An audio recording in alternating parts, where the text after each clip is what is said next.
the French have decided to reject, quote, American transgender ideologies, which, very proud. I mean, I do enjoy the anti-American sentiment within French society because it means that, okay, yeah, I mean, sometimes it's a bit ridiculous and they're just like, American stuff, bad, which, you know, it's only sometimes right.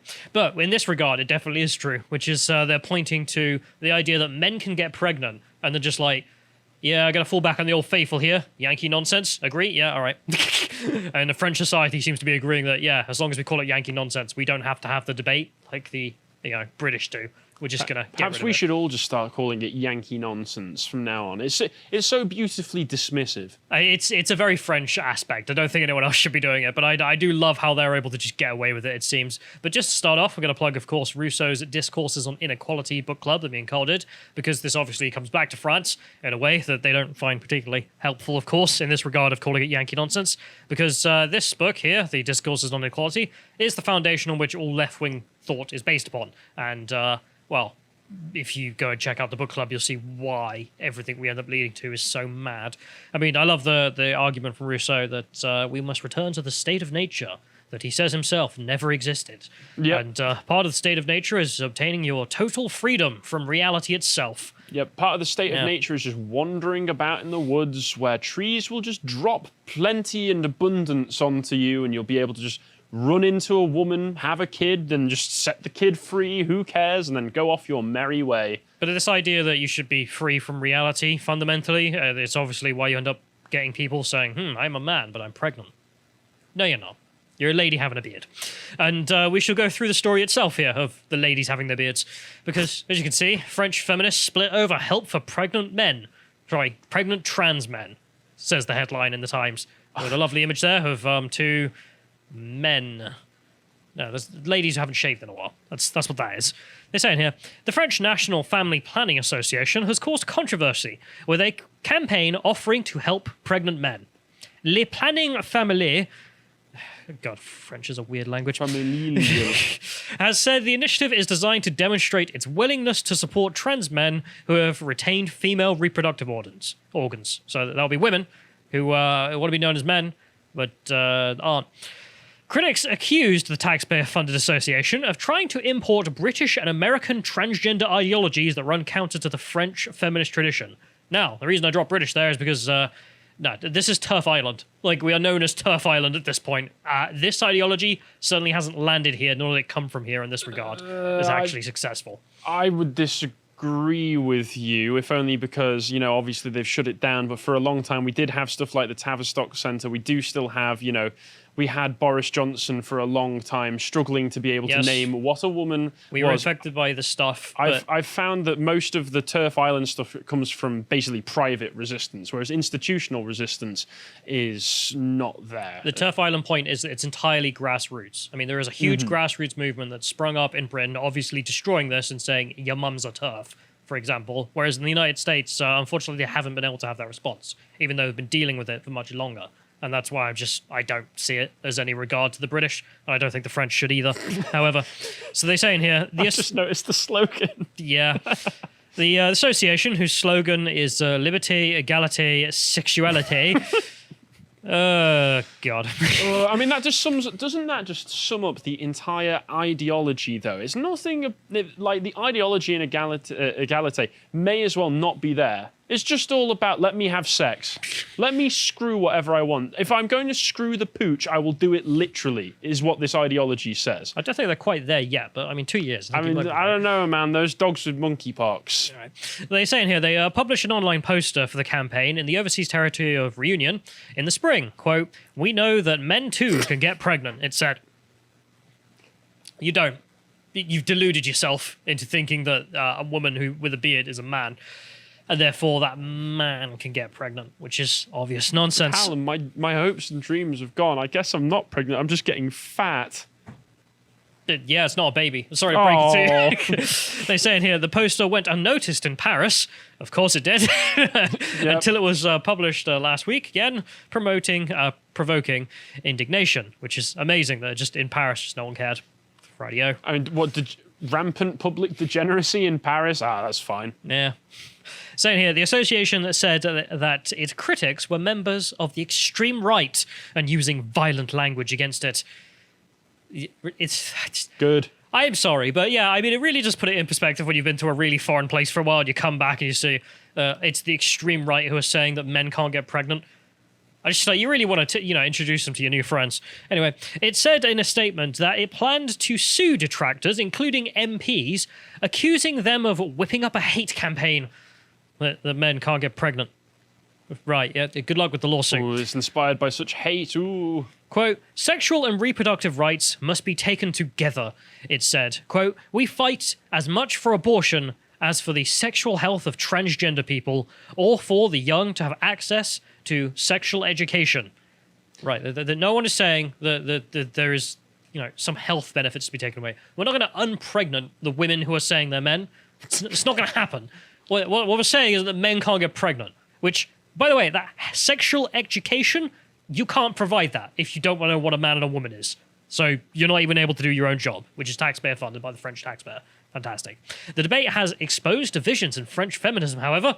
Oh, finally. Everywhere this goes, it exposes the divisions in feminism between the feminists who go, actually, women are a thing, and that's what we've been talking about for over 100 years at this point, and then the others. But I love doing these stories. And, occasionally someone says, well, the hell do you care about France? And it's like, well, largely, not so much. But they are just, they're way ahead of us on their interactions with Islam in the modern age. But they're way behind us on interactions with intersectionality because it has popped over because of the English language very easily into Britain. However, it has not made it into French so easily. And as I say, they've got the defense mechanism of being like, it's Yankee, so they get away with it. But then you see them occasionally is slightly interacting with what we're dealing with, and they're like, oh my god, there's a division within feminism. It's like, oh yeah. Yeah, there really is. Hello from 5 years in the future. We've been through that. However, they say, one side are traditional feminists who see themselves as engaged in a universal struggle for women's rights. So that'll be the TERFs. That's what they're going to be called in a few years in France. That would be actual feminists. Yeah, they reject trans activism. And on the other side are intersectional feminists who aim to combat discrimination based on gender, but also class, sexuality, and race. Right, yeah, so the socialists who fight for class socialism, sexual socialism, gender socialism, race socialism, yeah, they'll be the wokest. Fantastic. They say the feminists, I'm going to butcher these names, so Margareta and Marguerite, maybe? Dora over here wrote to Elizabeth Bourne, the Prime Minister, to say that Le Family Planning... The planning family. No, I'm not doing it in their words. I'm just going to do the Reddit version of just going le and then read it in English. Yep. Yeah. Anyway, they were undermining women's rights. Quote, only women, that is to say, adult human females...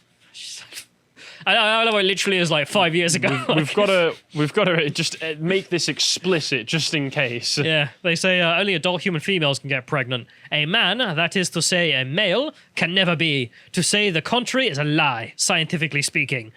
Which again, you feel like you're back in the sandpit with kids, being like, so the mummy and the daddy have a relationship, and then like the mummy gets pregnant and has the baby, and the West really is back in the sandpit having this conversation yet again.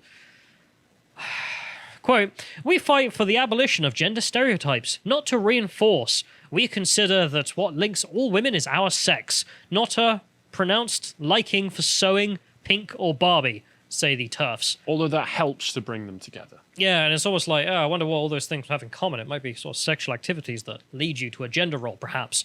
I mean, I love it as well. I mean, you could just counter this with, as people have in this country 5 years ago, they'd be like, well, giving birth is also a female stereotype. Men can give birth now as well. So, yeah, the French TERFs are going to have to up their game and kind of forget what they think they've learned in regards to feminism. The interesting thing is that this kind of has led to a complete shift where feminists who are trying to be principled have kind of had to go back to a traditional chastity, return to tradition sense. There's that, I forget what her name, I think Louise Perry did that book recently called The Case Against the Sexual Revolution, where she was saying, okay, I've not read it, but I think we're going to potentially do a book club on it, me and Connor, where she's just going like, well, yeah, back in the 60s, they sold us this idea that having sex with loads of men was really empowering and we need to just be a load of sluts.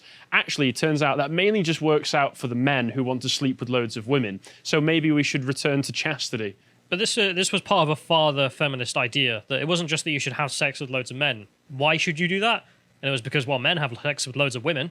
I was like, right, so you want women to become men. Yeah. And that'll liberate them because then they'll be as Chad Alpha as the men. And the only way that they can do that is if they just abandon all standards of who they let sleep with them. Sure, but it means you abandon being a woman and replace it with being a man as a woman. But then what you're doing is trying to compete with men as to who can be the best man. And you're at an inherent disadvantage there, women. But also, just why would you do such a thing? Like, what a retarded idea when you think about it. But this is genuinely what the feminist movement tried to do, and the French feminists are still there, apparently, thinking that, oh, no, we're just against stereotypes such as being women. And it's like, but we are women.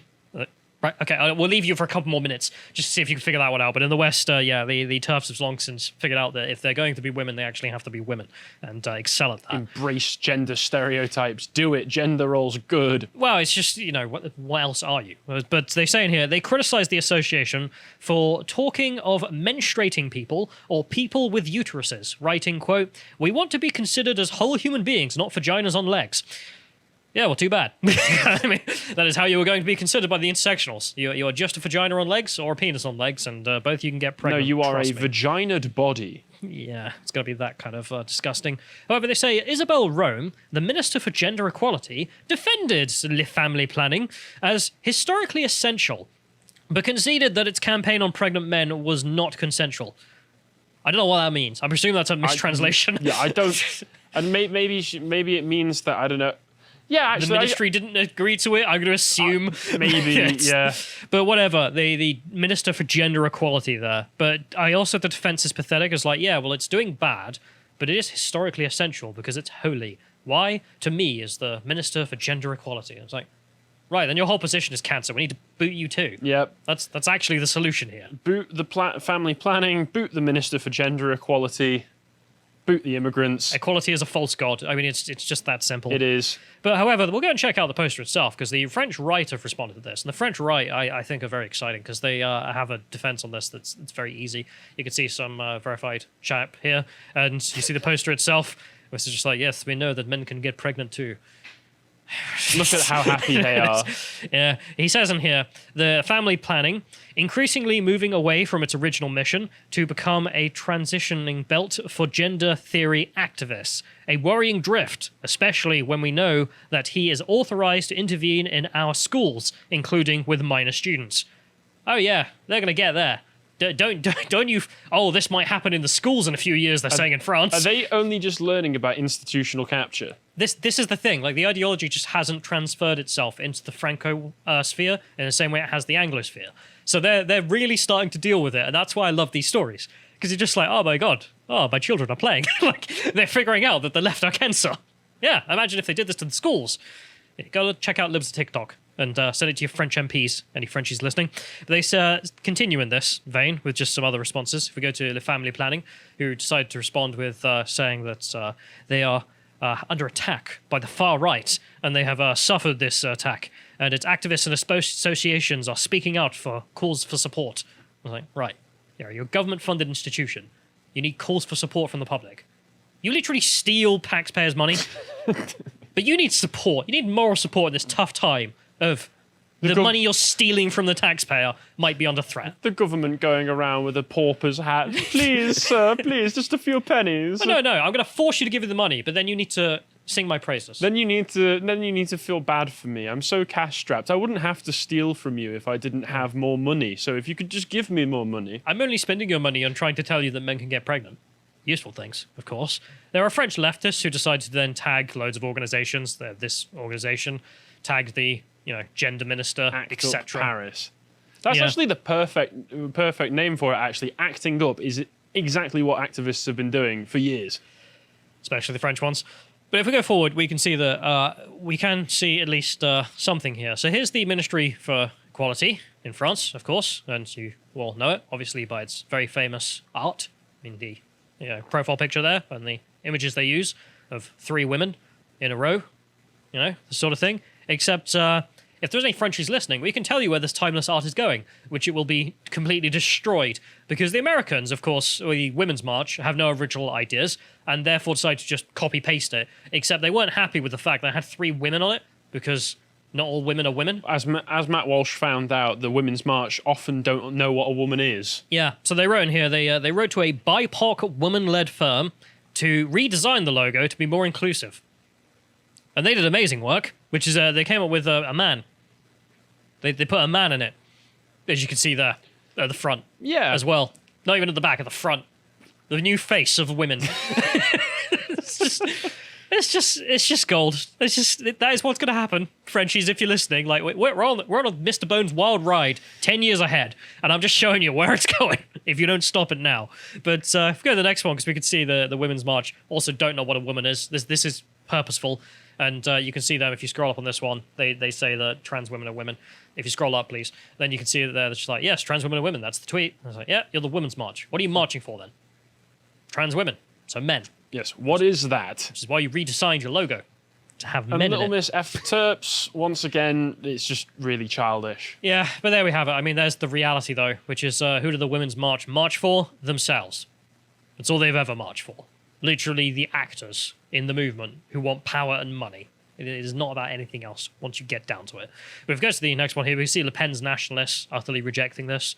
Also kind of, I'm always interested when there's attractive nationalist women out there running their own movements, which is always cool to see. They say in here, the family planning is now just a simple militant association for gender theory. It is, however, still subsidized by our taxes and approved by the national education to intervene with the youngest. A reaction, and then she tags the French Minister for Education, who has been quiet on this. Said nothing, of course, because he's happy to move this in. However, there is just some kind of irony, and I will imagine a lot of Americans will be commenting, as they usually do, which is a lot of Americans, of course, are not from these coastal universities, and therefore do not see this as part of them, because they are traditional Americans, and, hats off to you all. Love your good work. However, the international image of America is exactly this at this point, because, partly the Biden administration, and partly because of the ideological capture. And, the French are not entirely unguilty either, going back to Rousseau. I mean, why did you end up with this nonsense coming out of Kimberly Crenshaw? Well, she was following in the same vein. So enjoy that, Frenchies. However, I thought we'd just enjoy just a little bit more of some good stuff. If we go to the next one here, we can see Jack Posobiec. At least this is where we've gone all the way back around and realised what women are. And maybe women shouldn't compete to be men with men, because they might lose that one. And instead he writes here, women are not created to do what men can do. Women are created to do what men cannot. I mean, just, if you wanted some advice about how to be the best in your field, it would probably be to be the best women in the field, because men can't compete in that regard. They're not going to win that fight. This works in two ways. One, it's true, and second, it appeals to the narcissism of women. Sure, you could also get that interpretation, but it's just, if you want to be men, you're going to lose to the men. If you want to be women, the men are going to lose to you in being women. That's for damn sure. However, the leftists are never going to learn this law, because leftists are retarded. And I had to talk about this. No, I don't know if you've spoken about it already. No, me and Connor might just have to do like an hour-long breakdown of this one clip, because it's that cancerous. Gold, isn't it? For people who haven't seen and don't know what we're talking about, perhaps people listening, you may have seen She-Hulk was trending because IMDb decided to put out this clip in which they write, say it louder for those in the back, as if this is some, feminist gotcha moment against the men. And it's the Hulk saying that, you need to control your anger, lady, if you're going to do this. Calm down. We've all been there, blokes, haven't we? I don't know the story that well, but I'm pretty sure people were saying he'd been through a genocide or something. He'd seen his family die. He controls his anger. Back in the day before Marvel became this, I've watched quite a lot of the films and enjoyed quite a few of them. And in the first Avengers film, when Mark Ruffalo's Hulk is first introduced, he has this not heart-wrenching, but quite depressing scene where he just explains how his life is miserable. He's had to give up everything. His parents were abusive, and he keeps trying to kill himself by shooting himself in the head, but the Hulk won't let him. Might explain some of those, stress lines, frown lines he's got, perhaps. The horrible experience he's been through. And then she explains, whoa, don't you tell me to control my anger. I've been through minor inconveniences, such as men speaking over me when I know the subject better. How about that? Huh? And then she loses her anger. Well, yeah, then it's just comically ridiculous. I mean, we can't play because we'll get copyright struck. But obviously, dealing with your anger in a healthy way for the Hulk is one thing. But don't you understand that I get catcalled? Yeah, I have minor inconveniences in my life. Men feel the need to compliment my attractiveness in public. Evil. And she sits there, just not looking like she's been through anything in her life at all as well, the actor, which is a whole other conversation. But we have the correct response, of course, I saw from most people in regards to this. Yep. Shut up. Shut up, woman. Like, you've not been through anything. If you have, then you respect it, but you haven't, so no one respects you. And also, I just wanted to end this on this point about the fact that she hasn't clearly aged a day. I mean, like, when you interview people in Afghanistan or see people in Afghanistan... Average Afghani 14-year-old right here. My message to Trump, as I've said to many other infidels. Nice chap. Anyway. I'm sure he's all right. But I ran into a few guys, they kept telling me to guess their age, and I'll be like, 25? And they're like, no, 18. I'm like, what? But it's just because everyone's been through something, so they age. Whereas then you get actresses like her who look like, I don't know, the worst thing that's ever happened to them is they went to Starbucks and the order was wrong, or they got cackled. Ooh. Or the Demi Lovato. Ooh, these diet milkshakes you're advertising are triggering my eating disorder. Ooh. Yeah, and if that's what being a woman is, if that's what being offered to Western women, then yeah, you're being sold a river of lies, and instead actually try and be women. If you appreciated that segment from the podcast The Lotus Eaters, you can go to lotuseaters.com to get access to all the premium content we have on the site, such as the premium videos we do, this one on the politics of 4 lions. And to follow what else we're putting out, you can follow us on Getter at lotuseaters_com on Getter. Thank you and goodbye.